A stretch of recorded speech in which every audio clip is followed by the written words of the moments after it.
Welcome to Kenton's videos. Enjoy the video. You begin by confirming you're signed into the correct Google account and that you have enough drive space. This prevents failed uploads. Next, make a new folder to keep the video separate and organized. Folders help permission control later. Then upload the video immediately using drag and drop or new right arrow file upload. Monitor the progress bar until it reaches 100%.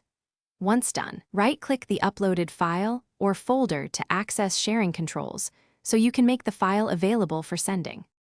After the upload finishes, open Share and tap Get Link to control who can access the video. Choose Viewer to let recipients stream or download without editing.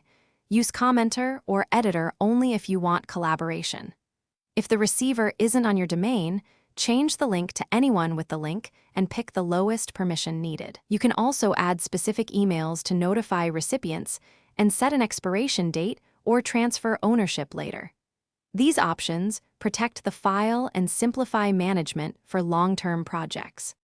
Finally, copy the shareable link and paste it into your chosen message, email, Slack, or text, and add a short note on access level. Make sure to test the link yourself in an incognito window to confirm permissions and playback. If recipients need to download, remind them of the download button.